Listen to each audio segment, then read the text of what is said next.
হচ্ছে বল কত এসে -2760.422 206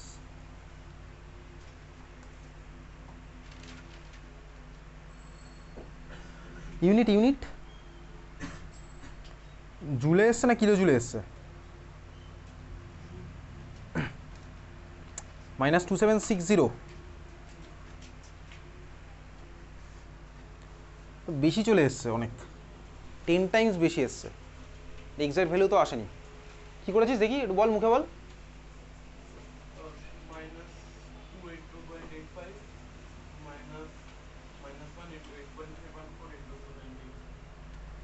-282.85 মাইনাস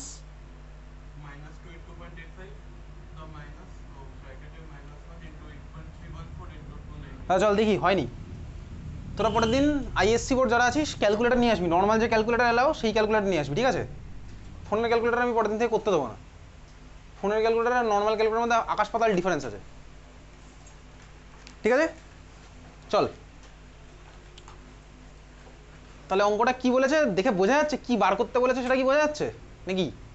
সেটা না বোঝা গেলে আর ভাই চুপচাপ বসে জগদ্ধাত্রী পুজো আসছে, জগদ্ধাত্রী ঠাকুরের ভোগ খাবো, ঠিক আছে? Del H equals to del U plus del N R T, ঠিক আছে? ফর্মুলা থাক। আমাকে ভাই বার করতে বলেছে হচ্ছে, কি বার করতে বলেছে ভাই দা? চেঞ্জ ইন ডেল ইউ বার করতে বলেছে, তাই তো? আমার কাছে ফর্মুলা আছে ভাই del H equals to del U plus del N G R T. তুই ডাইরেক্ট এই ফর্মুলা লিখে অঙ্ক শুরু করে দিবি। ফর্মুলা লিখবি, লিখে না একটু বলবি যে কোন টার্মগুলো কী কী। এটাই হচ্ছে আইডিয়াল, এটা অঙ্ক করার নিয়ম হচ্ছে এরকম, কারণ 3 ঘন্টা তোর জন্য সাফিসিয়েন্ট টাইম। 70 মার্কসের এক্সাম, 3 ঘন্টা দেয় সাফিসিয়েন্ট টাইম। একটা ফর্মুলা লিখে তোকে ভাই টার্মগুলো একটু বলে দিবি। তুই বলবি del H equals to change in internal enthalpy, del U equals to change in internal energy, del N G হচ্ছে change of mole of gaseous, ঠিক আছে? আর টি না বললে মনে হয় নাম্বার তোকে দিয়ে দেয়, না বললে নাম্বার দিয়ে দেয়। আচ্ছা এইবারে চল শুরু করা যাক। তোকে বার করতে হবে কি ভাই? ডেল ইউ বার করতে হবে। Del U equals to del H. করছিস আবির নাকি? করছিস না? Del N G into R T. Del এইচের ভ্যালু কোশ্চেনে কত দেওয়া আছে বল, কত দেওয়া আছে কোশ্চেনের ভ্যালু? -282.85 ইউনিট কিলো জুল দেওয়া আছে। আচ্ছা কিলো জুলে আছে এটা। মাইনাস ডেল এন জির ভ্যালু কত হবে? ডেল এন জি মানে কি? গ্যাসগুলোর বেসিক্যালি চেঞ্জ অফ মোল।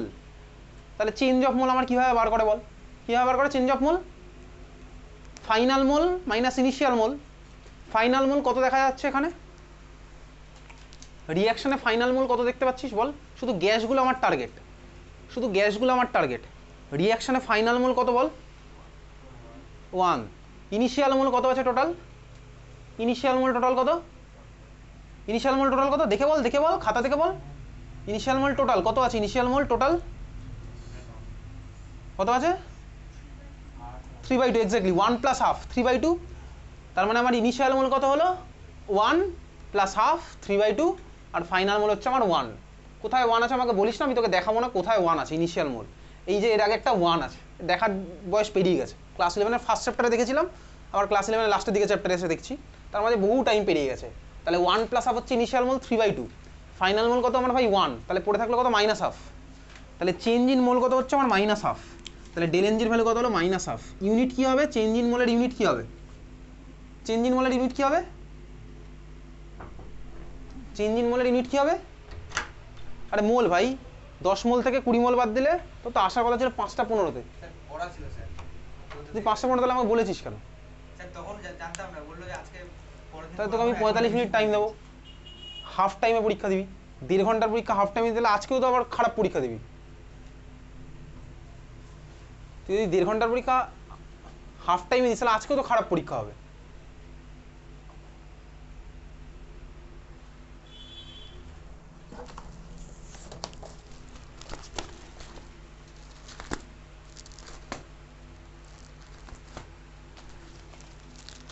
তাহলে বাকিটা কর, অঙ্কগুলো করতে থাক, তারপর বাকিটা তো বলে দিলাম তো, তারপরে করতে থাক। আমার দিকে তাকিয়ে বসে আছিস কি?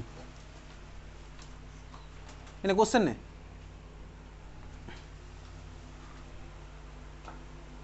কোশ্চেন নাম্বার 6 মডিফাই কর একটু, যে কোশ্চেনটা দিলাম তোকে। ছয় জাস্ট লেটারটা কেটে দে, জ্যোতিষমান তোকে বলছি 6 নাম্বারটা জাস্ট কেটে দে, 6 নাম্বার যেটা লেখা আছে 6 নাম্বার জাস্ট 5-এর পরে 6, জাস্ট 6 লেখাটা কেটে দে।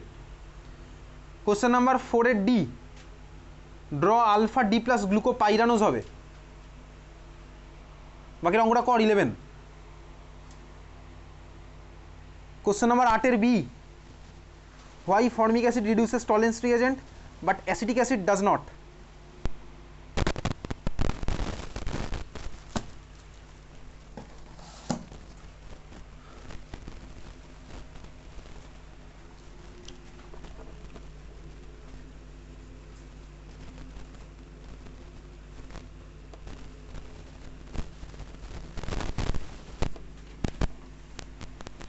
কত আসছে অঙ্কটা এবারে আসছে? তাহলে এটা হচ্ছে মাইনাস হাফ। আরে মোল মাইনাস মোলের ইউনিট কি হবে? মোল মাইনাস মোলের ইউনিট কি হবে বল? চেঞ্জ ইন মোলের ইউনিট কি হবে? মোল। তাহলে এটা হচ্ছে কত হলো? মাইনাস হাফ মোল।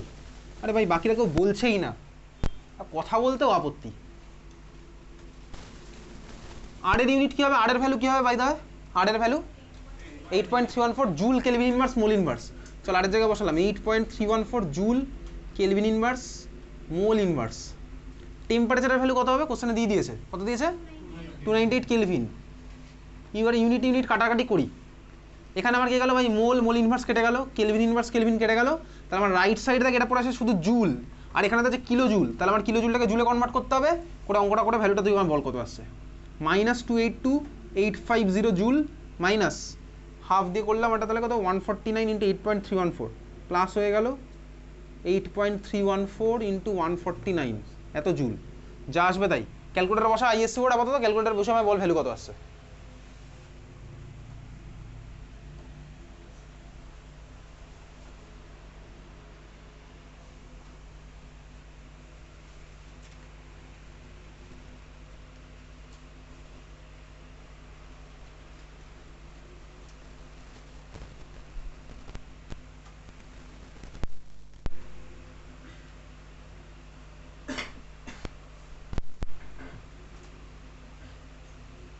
কত আছে ভ্যালু? -2816 পয়েন্ট সামথিং সামথিং, তাই তো? আচ্ছা ওটা আসছে আমার তার মানে জুলে, তার মানে আমার কি বলতো -281.6 কিলো জুল। এই হচ্ছে আমার অ্যান্সার। বোঝা গেল? তাহলে তাহলে অ্যান্সার লিখছে এবার। Therefore change in internal energy equals to, তাহলে এই হচ্ছে আমার অ্যান্সার। ঠিক আছে, change in internal energy equals to যা আসলো তাই -281.6। এখানে কিন্তু আর কোনো সাইনের কোনো কনসেপ্ট নেই, ওরকম আইপিএসির কনভেনশন নেই। মাইনাস মানে কি? সিস্টেমের এনার্জি আমার কমে গেল সোজা কথা। তাহলে ইন্টারনাল এনার্জি আমার সোজা কথা কমেছে। বুঝেছিস? সবাই বুঝলাম না, বোঝার মতন কিছুই নেই। তাহলে হচ্ছে আমার অ্যান্সার। চল, del H equals to del U plus del NG into RT. এই অঙ্ক করলাম, আরও অঙ্ক পরের দিনের ক্লাসে করবো। খাতায় এবার হেডিং দে, লেখ change of enthalpy in physical, sorry, change of enthalpy in physical process, change of enthalpy in physical process, change of enthalpy in physical process, change of enthalpy in physical process. তুই already যখন ফিজিক্সের মধ্যে পড়বি, thermodynamics ফিজিক্সের মধ্যে পড়ার সময় তুই ভাই অলরেডি এখানে কিছু জিনিস পড়বি। কি পড়বি? পড়বি হচ্ছে হিট ক্যাপাসিটি, ফিজিক্সের মধ্যে আছে। ফিজিক্সে পড়েছিস থার্মোডাইনামিক্সকেও? স্পেসিফিক হিট ক্যাপাসিটি এগুলো তোর ফিজিক্সের পার্ট থার্মোডাইনামিক্সের মধ্যে। Q equals to M into CV into DT, এগুলো সব ফিজিক্সের মধ্যে আছে। QV equals to M into CV DT, QP equals to M into CP DT, CP minus CV equals to R, এগুলো ফিজিক্সের মধ্যে দেখবি আছে না? ফিজিক্সে কার হয়েছে থার্মোডাইনামিক্স পড়েছিস? ফিজিক্সে পড়েছিস? এর মধ্যে পড়েছিস এগুলো CP minus CV equals to R ফিজিক্সের মধ্যে। তাহলে কি পড়েছিস থার্মোডাইনামিক্সে? ফিজিক্সে এখন অবধি স্টার্ট হয়েছে। কি স্টার্ট হয়েছে? আরে ভাই কন্টেন্ট জিজ্ঞেস করছি আমি, first class, second class, last class জিজ্ঞেস করছি না। বাকি তো থার্মোডাইনামিক্স কিছু আনি, তাই তো ফিজিক্সে? তাহলে ফিজিক্সে থার্মোডাইনামিক্সে ওই জিনিসগুলো আছে। আমি ওগুলো জাস্ট তোকে ডেরিভেশন পাঠাবো, ওগুলো ফিজিক্সেরই পার্ট। ওই ডেরিভেশন যেটুকু যা লাগবে কেমিস্ট্রি পার্টে সেটুকু তোকে একটু করতে হবে প্র্যাকটিস। আচ্ছা এইবারে দেখ change in physical process. Physical process বলতে কি? চল ধর আমার কাছে আছে হচ্ছে আইস ধর আছে -4 ডিগ্রি সেন্টিগ্রেডে। ধর আমি এটাকে হিট করা স্টার্ট করলাম, কী হবে বল দেখি? ফার্স্টে এটাকে হিট করা স্টার্ট করলাম, কী হবে ফার্স্টে বল? কী হবে? ফার্স্ট আমার কি হবে, আমার আইস আছে -4°C, আমি এটাকে হিট করলাম, তাহলে আমার ফার্স্টে কি হবে, ফার্স্টে আমার যেটা হবে হচ্ছে, এটা কি ফার্স্টেই লিকুইডে কনভার্ট হবে, ফার্স্টে আমার যেটা হবে হচ্ছে সেটা আইসটা 0°C রিচ করবে, তাই না? হ্যাঁ, এটা তুই পড়েছিলি। আমার ফার্স্টে ওটা মেল্ট করে যায় না ইনস্ট্যান্টলি, আমার কি করে ভাই, সলিড থেকে লিকুইডে কনভার্ট হতে হলে সলিড আগে হচ্ছে আমার ওই মেল্টিং টেম্পারেচারটা পৌঁছাবে, তাহলে -4°C আগে আমার যাবে হচ্ছে আইসটা 0°C যাবে। এসব তুই এর আগে পড়েছিস, ফিজিক্সে পড়েছিস, কেমিস্ট্রি না বলে ফিজিক্সে পড়েছিস। তারপরে আমার কি হবে আইস, এগুলো ক্লাস 9-10 ছিল এই জিনিসগুলো। এইবারে আমার কি হবে ভাই, তারপরে বল কি হবে, আইস 0°C পৌঁছালো, তারপরে কি হবে, কি হবে তারপর 0°C ওয়াটারে কনভার্ট হবে, এই আমার কনভার্ট হবে কিছু 0°C ওয়াটারে। তারপরে কি হবে, আমি হিট করেই যাচ্ছি কনস্ট্যান্টলি, তারপরে আমার কি হবে আস্তে আস্তে, কি হবে বল, আরে বল না,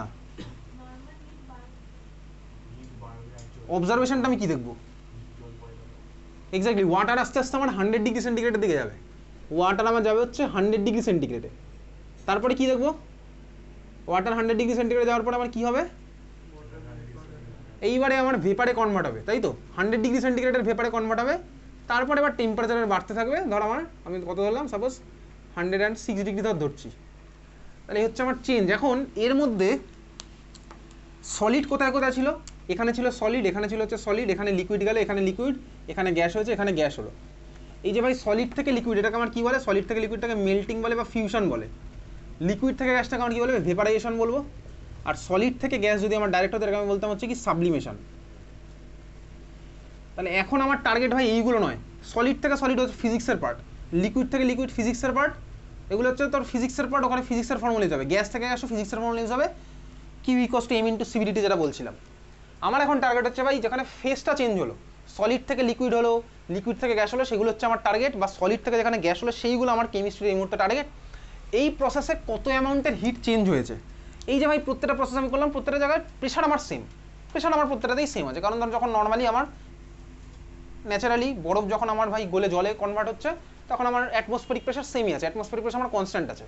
তাহলে এখন আমি দেখবো হচ্ছে ভাই সলিড থেকে লিকুইডে যে কনভার্ট হলো, এটা এনথালপির চেঞ্জ কি হলো, এনথালপির চেঞ্জ কেন বলছি কথাটা, তার কারণ এগুলো আমার কনস্ট্যান্ট প্রেশারের মধ্যে হচ্ছে, ঠিক আছে?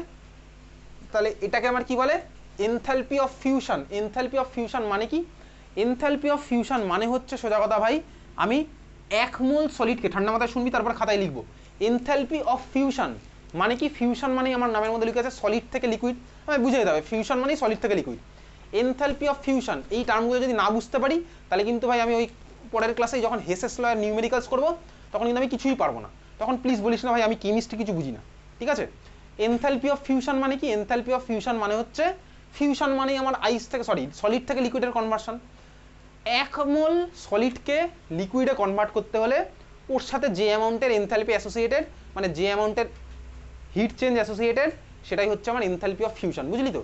এনথালপি অফ এনিথিং নামের মধ্যে লাগিয়ে দিক, আমার টার্গেট হবে হচ্ছে কি বলতো, 1 মোলকে নিয়ে কাজ করা, স্টার্টিংটা যেন আমার 1 মোল হয়।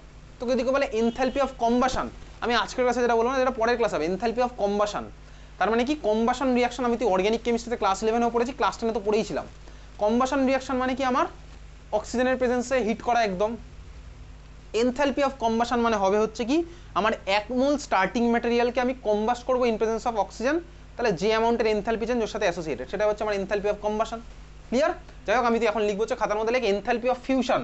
তাহলে এই যে ফার্স্ট স্টেপটা আমার হলো, এর সাথে যে enthalpy change associated, enthalpy change মানে ডেল্টা এইচ, আর নিচে লিখবো হচ্ছে ফিউজ, এফইউএস, ঠিক আছে?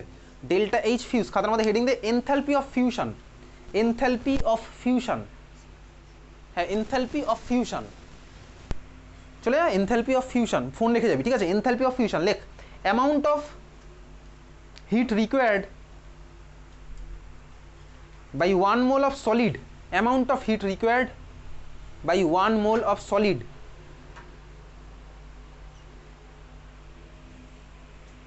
to get converted into, amount of heat required by 1 mole of solid to get converted into liquid, to get converted into liquid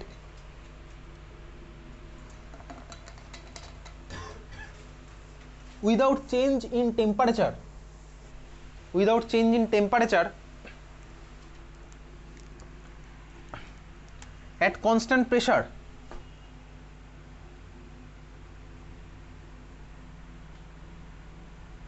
at constant pressure, এটাই হচ্ছে আমার enthalpy of fusion. বোঝা গেল? এনথালপি অফ ফিউশন তার মানে আমার কি, সোজা কথা 1 মোল স্টার্টিং ম্যাটেরিয়ালকে নিয়ে আমি খেলবো, আমার ভাই কনভার্ট হলো, টেম্পারেচার আমার ভাই ফিক্সড আছে, আর আমার কি হচ্ছে, যেটা হবে হচ্ছে কনস্ট্যান্ট প্রেশার হবে, ওই জন্য এনথালপি টার্মটাও ইউজ হচ্ছে। তাহলে সিমিলার হতে পরেরটা লেখ, enthalpy of vaporisation, enthalpy of vaporisation, enthalpy of vaporization,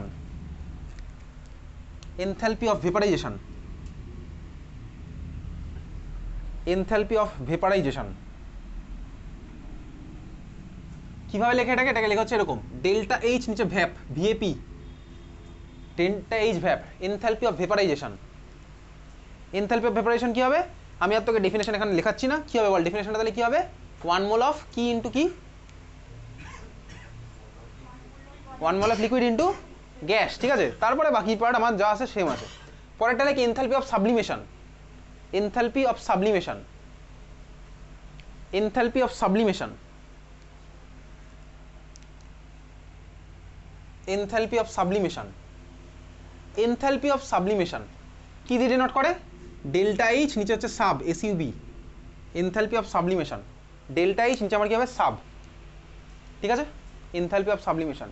তাহলে বল এনথালপি অফ সাবলিমেশনের ডেফিনেশন কি হবে, 1 mole of solid into gas, ঠিক আছে, এই হচ্ছে আমার এনথালপি অফ সাবলিমেশন। বোঝা গেছে? যাই হোক, এই ছিল হচ্ছে আমার কটা টার্ম, জাস্ট কিনে রাখলাম আজকে, পরের ক্লাসে এগুলো দিয়ে আমার নিউমেরিক্যালসে লাগবে, হেসেস ল, আরও কতগুলো লাগবে সেগুলো আমি আজকের ক্লাসে করছি না, সেগুলো পরের ক্লাসেই করবো। Enthalpy of combustion, enthalpy of atomisation, এগুলো পরের ক্লাসে করবো, করে আমি নিউমেরিক্যালসে ঢুকে যাবো ডাইরেক্ট। জাস্ট তোকে আজকে আইডিয়াটা দিয়ে রাখলাম কি, 1 মোলটাকে আমি কনভার্ট করবো, তাতে আমার কি হবে। এই স্টেপগুলোর জন্য এনথালপির চেঞ্জ নয়, এই স্টেপগুলোর জন্য যে হিটের চেঞ্জ, সেগুলো তোর আমার আছে হচ্ছে কোন চ্যাপ্টারে, কেমিস্ট্রিতে নেই, অ্যাকচুয়ালি আছে ফিজিক্সে, ঠিক আছে। যদি স্কুলে দেয় তাহলে আমি ভাই করবো ফিজিক্সের, কিন্তু এই পার্টগুলো, এই পার্টটা ফিজিক্সের পার্ট, সলিড থেকে সলিড, লিকুইড থেকে লিকুইড, গ্যাস থেকে গ্যাস, বুঝেছিস তো? হ্যাঁ ভাই বোঝা গেল। চল তাহলে এই ছিল হচ্ছে আমার কি এনথালপি টার্ম, এই ছিল হচ্ছে আমার first law of thermodynamics, conservation of energy. এখন ভাই এই যে ফার্স্ট ল অফ থার্মোডাইনামিক্স পড়লাম, ফার্স্ট ল অফ থার্মোডাইনামিক্সের ডিসঅ্যাডভান্টেজ আছে, মানে ডিমেরিট আছে, ডিসঅ্যাডভান্টেজ না, পুরোপুরি সব কিছু এক্সপ্লেন করতে পারে না, যার জন্যই আমার পরের ল অফ থার্মোডাইনামিক্স আসে, সেটা হচ্ছে সেকেন্ড ল অফ থার্মোডাইনামিক্স, ঠিক আছে। তাহলে ভাই ফার্স্ট ল অফ থার্মোডাইনামিক্স আমার সব কিছু এক্সপ্লেন করতে পারে না, যেমন কি এক্সপ্লেন করতে পারে না, সেটা হচ্ছে ধর ফার্স্ট ল অফ থার্মোডাইনামিক্স আমার কী বলে ভাই, অ্যামাউন্ট অফ এনার্জি সেম থাকবে, যে কোনো কিছু হোক আমার change in amount of energy same, এটাই হচ্ছে আমার ফার্স্ট ল অফ থার্মোডাইনামিক্স। তাহলে ভাই first law of thermodynamics wise যদি আমি বলি, এটা আমি বলতে পারি তোর কাছে একটা হট সাবস্টেন্স আছে, একটা কোল্ড সাবস্টেন্স আছে, এই দুটোকে লাগিয়ে দিলে আমার কী হবে ভাই, বেসিক্যালি যদি একসাথে লাগিয়ে দিই, আমার টোটাল এনার্জি, ধর আমার যদি এখানে বলি আগে ধর এনার্জি ছিল 200, এখানে ধর আমার এনার্জি ছিল হচ্ছে 10, ইউনিট আমি জানি না, আমি তোকে এনার্জি বলছি, ঠিক আছে, 210। তোকে জিনিসটা আরও ভালো তুই বুঝতে পারবি যদি আমি এটাকে টেম্পারেচারের জায়গায় ডিগ্রি সেন্টিগ্রেড দিয়ে দিই, তাহলে তুই বুঝতে পারবি।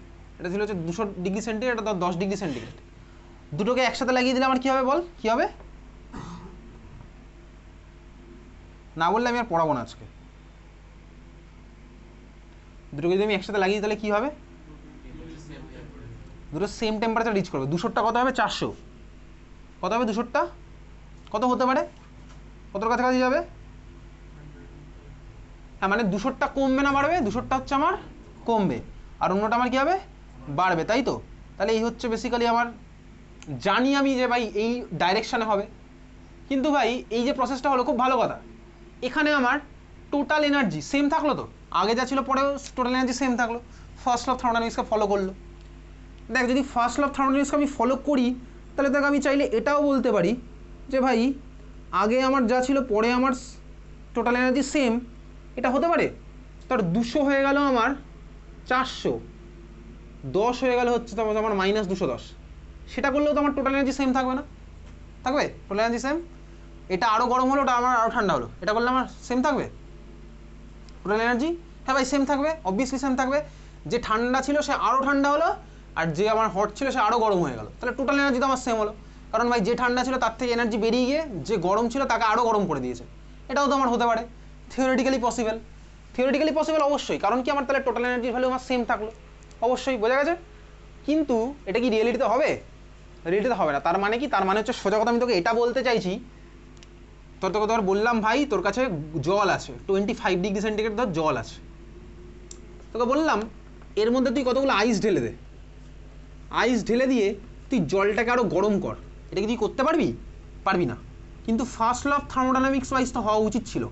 কেন হওয়া উচিত ছিল? কারণ ফার্স্ট ল অফ থার্মোডাইনামিক্স বলেছে আমার total amount of energy same থাকবে। হ্যাঁ ভাই, আইসটা আমার আরও ঠান্ডা হলো, জলটা আমার আরও গরম হলো, আরে ভাই তাহলে তো টোটাল অ্যামাউন্ট এনার্জি আমার সেমই থাকবে, তাই না? এটা আমার first law of thermodynamics wise হওয়া উচিত ছিল। বুঝতে পারছিস কিছু, নাকি আমি কোনো অন্য গ্রহের কোনো কথা বলছি? বোঝা যাচ্ছে প্রত্যেকটা কথাই, না বোঝার ভান করে আমার তো কোনো লাভ নেই, ঠিক আছে? তাহলে ভাই first law of thermodynamics wise এটা হওয়া উচিত ছিল, বাট এটা আমার হবে না। তার মানে সোজা কথা ফার্স্ট ল অফ থার্মোডাইনামিক্স আমার ডাইরেকশন অফ এনার্জির চেঞ্জটা বলতে পারে না, বুঝতে পেরেছিস? কোন দিকে আমার ভাই ডাইরেকশনটা কি হবে, ভাই হট থেকে কুলের দিকে হবে নাকি কুল থেকে হটের দিকে হবে, এই ডাইরেকশন আমার বলতে পারে না। ডাইরেকশনের সেন্স আমার ফার্স্ট ল অফ থার্মোডাইনামিক্স দিতে পারে না। এর জন্যই আমার পরের ল অফ থার্মোডাইনামিক্স আসবে, সেটা হচ্ছে সেকেন্ড ল অফ থার্মোডাইনামিক্স, যেটা হয়তো আমি তুই এই মুহূর্তে পড়ছি না। সেকেন্ড ল অফ থার্মোডাইনামিক্স আমি তুই এই মুহূর্তে পড়বো না, ঠিক আছে? কটা ল আছে টোটাল থার্মোডাইনামিক্সের মধ্যে? সবার ফার্স্ট এসেছিল হচ্ছে ভাই ফার্স্ট ল অফ থার্মোডাইনামিক্স, তারপরে ফার্স্ট ল এর ডিমেরিট থেকে এসে হচ্ছে মানে ডিসঅ্যাডভান্টেজ থেকে second law of thermodynamics. Second law of থার্মোডাইনামিক্সের পড়ার পর দেখা গেল ভাই এমন একটা ল আবার বানানো যাচ্ছে যেটার অ্যাপ্লিকেশন ফার্স্ট ল এর আগে হলে বেটার হতো। তাহলে ভাই ফার্স্ট ল এর আগে হলে কি বেটার হতো? এখন দেখ ফার্স্ট ল এর আগে হলে বলে ওটাকে বললো হচ্ছে zeroth law of thermodynamics. Zero কিন্তু কোনো সায়েন্টিস্টের নেম না, তোর বইতে এইভাবে লেখা আছে জিরোথ ল অফ থার্মোডাইনামিক্স, ওটা হচ্ছে এই জিরো, একের আগে জিরো আছে ওই থেকে জিরো। আরেকটা ল হচ্ছে third law of thermodynamics. First law তো সিলেবাসে আছে, জিরোথ ল সিলেবাসে আছে স্টেটমেন্ট, সেকেন্ড লর স্টেটমেন্ট আছে, সেকেন্ড লর ম্যাথমেটিক্যাল ভার্সন এই মুহূর্তে তোর নেই, থার্ড ল শুধুমাত্র স্টেটমেন্ট আছে। থার্ড ল স্টেটমেন্ট তোর পক্ষে বুঝতে পারবি, কিন্তু ম্যাথমেটিক্যাল ভার্সন তোর পক্ষে এই মুহূর্তে বোঝা পসিবল না। তাহলে এই হচ্ছে আমার টোটাল চারখানা law of thermodynamics. First law এর statement plus mathematical form, second law এর স্টেটমেন্ট প্লাস ম্যাথমেটিক্যাল ফর্ম, আর থার্ড ল শুধুমাত্র স্টেটমেন্ট, আর জিরোথ ল এর হচ্ছে শুধুমাত্র স্টেটমেন্ট। এইগুলো তো সিলেবাসের মধ্যে আছে, ঠিক আছে? একটু 2 মিনিটের ব্রেক, বল। হ্যাঁ চলে যা।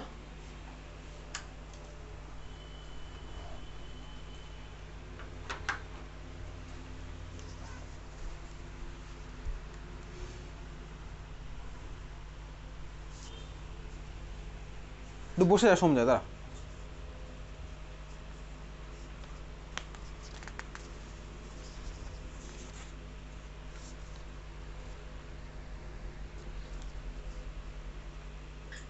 কোশ্চেন নাম্বার 3-এর ডিটা কি ছিল একটু বল দেখি। 3-এর ডি, 2 মিনিটের ব্রেক ক্লাস 11-এর।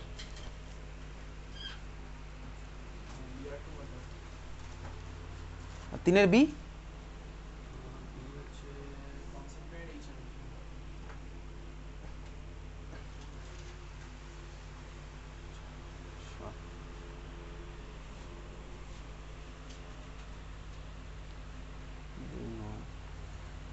চারের সি কি ছিল?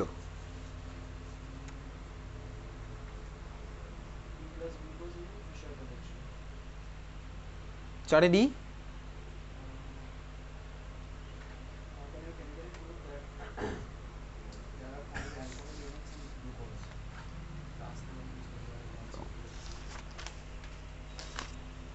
কিরকম ভাবে পেজটা লেখা?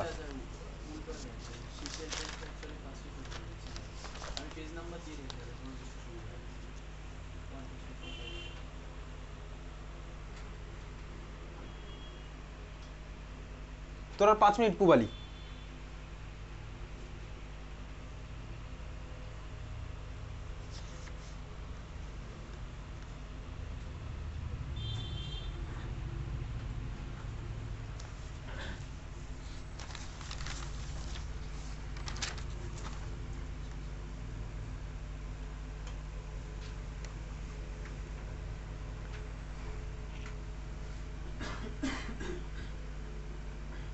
হ্যাঁ 15 নম্বর উঠে গেছে, বাড়ি চলে যা। তাহলে কোথায় ছিলাম আমরা? Basically disadvantage of first law of thermodynamics. এইবারে দেখ এই যে ফার্স্ট ল ভাই সব কিছু বলতে পারছে না, ডাইরেকশন অফ হিট ফ্লো কোন দিকে যাবে সেটা আমার কমেন্ট করতে পারে না, এর জন্য আমার আসবে হচ্ছে সেকেন্ড ল অফ থার্মোডাইনামিক্স। হ্যাঁ সেটা পরে দেখবো কত আসছে বাকিটা, ঠিক আছে। হ্যাঁ ভাই, এইবারে ভাই এই যে তাহলে হিট ফ্লো কোন দিকে হবে, একটা প্রসেসে কোথা থেকে কোথায় এনার্জি সাপ্লাই হবে সেইটা আমি তো এখন দেখবো। তাহলে খাতা আবার হেডিং দে, লেখ স্পন্টেনিটি of a chemical reaction, স্পন্টেনিটি of a chemical reaction, স্পন্টেনিটি of a chemical reaction. এই যে ভাই এত রিয়াকশন আমি তুই করি, তার মধ্যে কোনটা স্পন্টেনিয়াস, মানে নিজে থেকে কোনটা হবে, নিজে থেকে কোনটা হবে না, সেইগুলো আমি তুই দেখবো। স্পন্টেনিটি of a chemical reaction, স্পন্টেনিটি of a chemical reaction. চল দেখ, বেসিক্যালি এই যে ভাই এত রিয়াকশন পৃথিবীতে হয়, তোর বাড়িতেও ভাই কত রিয়াকশন হচ্ছে। নর্মালি তুই জলের মধ্যে নুন মেশালি, জলের মধ্যে নুন মিশে গেল, উল্টোটা কি পসিবল? জল আর নুনকে রেখে দিলি, জল আর নুনকে আলাদা হবে না ভাই, এটা তো আমার আর পসিবল নয়। তার মানে কটা স্টার্ট করেছিলি? তোর আর 5 মিনিট, 6:35 না সরি, তুই কখন এসছিলি কখন? হ্যাঁ কতক্ষণ পরে এসছিলি? সব সব 1 নাম্বার, সব 1 নাম্বার, সব প্রত্যেকটাতে 1 নাম্বার করে আছে। তাহলে তো তোর হয়তো 7টা অবধি টাইম। আচ্ছা তাহলে ভাই এত রিয়াকশন হচ্ছে ভাই, তুই নুন আর জলকে মেশালি, ধর মিশে গেল, স্পন্টেনিয়াস, তোকে কিচ্ছু করতে হবে না। আবার ধর নুন আর জল চিনি মেশালি, সবাই মিশে গেল, কিন্তু ভাই উল্টোটা কি সত্যি? উল্টোটা সত্যি নয়। তাহলে কোন রিয়াকশন ভাই নিজে থেকে হবে, কোন রিয়াকশন নিজে থেকে হবে না, এই জিনিসটা অনেকদিন ধরেই সায়েন্টিস্টদের বেসিক্যালি ভাবাচ্ছিল। বেসিক্যালি 3খানা ফান্ডামেন্টাল কোশ্চেন, যে 3খানা ফান্ডামেন্টাল কোশ্চেন আমি থার্মোডাইনামিক্সের শুরুর ক্লাসেই তোকে বলেছিলাম যে আমার যেন রিয়াকশন হয়ও, রিয়াকশনটা তো হবে কি, এটা হচ্ছে ফার্স্ট কোশ্চেন। তার মানে রিয়াকশনটা স্পন্টেনিয়াস নাকি নন স্পন্টেনিয়াস। সেকেন্ড কোশ্চেন হচ্ছে যদি রিয়াকশনটা হয় তাহলে কতক্ষণে হবে, যেটা হচ্ছে টাইম, সেটা হচ্ছে কেমিক্যাল কাইনেটিক্স। থার্ড কোশ্চেন হচ্ছে আমার ভাই কি রিয়াকশনটা হলেও প্রোডাক্টটা কতটা পাবো, সেটা হচ্ছে আমার কেমিক্যাল ইকুইলিব্রিয়াম। ক্লাস 11-এর 2খানা চ্যাপ্টার আছে থার্মোডাইনামিক্স, মানে স্পন্টেনিয়াস সম্পর্কে তোর কমেন্ট করবে, আর হচ্ছে কতটা প্রোডাক্ট হবে সেটা হচ্ছে আমার তোর ইকুইলিব্রিয়াম কমেন্ট করবে, এই 2খানা কোশ্চেন। আর কতটা টাইম হবে সেটা হচ্ছে তোর ক্লাস 12-এ কেমিক্যাল কাইনেটিক্স যখন পড়বি সেটা কমেন্ট করবে। এইবারে একটা রিয়াকশন স্পন্টেনিয়াস হবে কি হবে না, তার জন্য সায়েন্টিস্টদের বেসিক অবজারভেশন কী ছিল? বেসিক অবজারভেশন ছিল হচ্ছে 2খানা জিনিস। কোন জিনিস? ধর একটা রিয়াকশন ধর আমার কাছে আছে এরকম, A+B থেকে C+D ধর হলো, A+B থেকে ধর C+D হচ্ছে। এখন এই যে ভাই রিয়াকশন শুরু হওয়ার আগে ধর আমার এর টোটাল এনার্জি ছিল সাপোজ কত, ধর টোটাল এনার্জি ছিল হচ্ছে 100। রিয়াকশন হওয়ার পরে আমার টোটাল এনার্জি কত হলো? ইনিশিয়ালি দেখা গেল ধর রিয়াকশন হওয়ার পরে ধর এর আমার এনার্জি হচ্ছে সাপোজ 60। এখন তাহলে প্রশ্ন হলো বাকি অ্যামাউন্টের এনার্জিটা কোথায় গেল? বাকি অ্যামাউন্টের এনার্জি কোথায় গেল? বাকি অ্যামাউন্টের এনার্জি কোথায় গেল, কোথায় যেতে পারে? বেসিক্যালি বাকি অ্যামাউন্ট অফ এনার্জি যেটা হলে হচ্ছে আমার যদি হিটের ফর্মে বেরিয়ে যায়, 5 মিনিট বস, আমার ধর হিটের ফর্মে বেরিয়ে গেছে বাকি অ্যামাউন্টের এনার্জি, তাহলে দেখ আমার এনার্জি অন্য ভার্সনে কনভার্ট হয়, অন্য ফর্মে কনভার্ট হয়, তার বেরিয়ে গেছে। এই যে রিয়াকশনটা আমি লিখেছি বোর্ডে, বল দেখি এটা এক্সোথার্মিক রিয়াকশন না এন্ডোথার্মিক রিয়াকশন? এটা এক্সোথার্মিক রিয়াকশন, তাই তো? তাহলে ভাই এক্সোথার্মিক রিয়াকশন, এবারে ইন জেনারেল কি দেখা গেল? এক্সোথার্মিক রিয়াকশন আমার কি হচ্ছে? প্রোডাক্টের এনার্জি স্টার্টিং ম্যাটেরিয়ালের থেকে কম। দেখ এক্সোথার্মিক রিয়াকশন স্বাভাবিকভাবেই প্রোডাক্টের এনার্জি আমার স্টার্টিং ম্যাটেরিয়ালের থেকে কম, দেখতে পাচ্ছি স্টার্টিং ম্যাটেরিয়ালের থেকে কম। এক্সোথার্মিক রিয়াকশনে ভাই এনার্জি আমার প্রোডাক্টের কমছে, কমছে প্রোডাক্টের। ইনিশিয়ালি দেখা গেল ভাই মোস্ট অফ দ্য রিয়াকশান যারা হচ্ছে আমার স্পন্টেনিয়াস মানে নিজে থেকে হয়, তারা সবাই হচ্ছে ম্যাক্সিমাম কেসে দেখা গেল কি বলতে এক্সোথার্মিক। যারা নিজে থেকেই হচ্ছে তারা মোস্ট অফ দ্য দেখা গেল কি তারা হচ্ছে আমার ম্যাক্সিমাম কেসে স্পন্টেনিয়াস এক্সোথার্মিক রিয়াকশান, নিজে থেকে হচ্ছে, বাইরে থেকে তোকে কিছু করতে হবে না। এক্সাম্পল এক্সোথার্মিক রিয়াকশনের এক্সাম্পল ধর তোর কাছে আছে হচ্ছে HCl আর NaOH ধর তুই মেশাচ্ছিস, তোকে পরীক্ষাতে জিজ্ঞেস করবে না NaOH আর HCl ধর মেশাচ্ছিস, কী ফর্ম হয় NaOH আর HCl মেশালে? কী ফর্ম হয় বল? NaCl আর H2, তাই তো? NaCl আর H2 ফর্ম হচ্ছে। NaCl আর H2 যে ফর্ম হলো ভাই, এই যে রিয়াকশানটা এটা হচ্ছে আমার একটা এক্সোথার্মিক রিয়াকশান। এক্সোথার্মিক রিয়াকশান এটা কি নিজে থেকে হয় নাকি তোকে কিছু করতে হয় বল? এটা কি নিজে থেকে হয় নাকি তোকে কিছু করতে হয়? ল্যাবে তুই NaOH আর HCl মেশালি, NaCl আর H2 ফর্ম হয়ে গেল, এটা কি নিজে থেকে হবে না তোকে কিছু করতে হবে? নিজে থেকেই হয়। নিজে থেকে হয় মানে কি? Spontaneous reaction. স্পন্টেনিয়াস রিয়াকশান তার মানে ইনিশিয়ালি লেখ, 1 নাম্বার লেখ, ইনিশিয়ালি লেখ, initially it was thought exothermic reactions are spontaneous.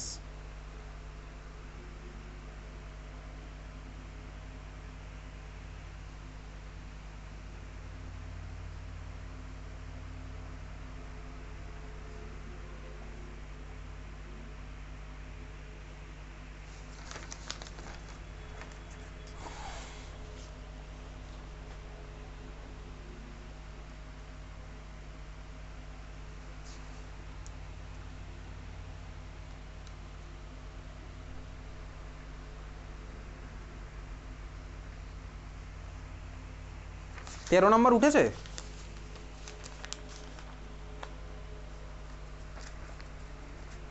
আমার খুব ডাউট লাগছে।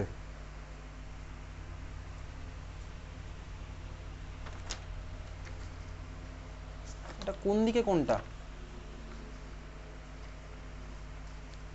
13 তো ওঠেনি মনে হচ্ছে। আবার 2 মিনিটের ব্রেক, একটু দাঁড়াতো।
আমি তো দেখতে পাচ্ছি 12 উঠেছে, 13 ছিল হচ্ছে 5 নাম্বার, যা দেখতে পাচ্ছি এখন আমি 9:30টার পরে দেখে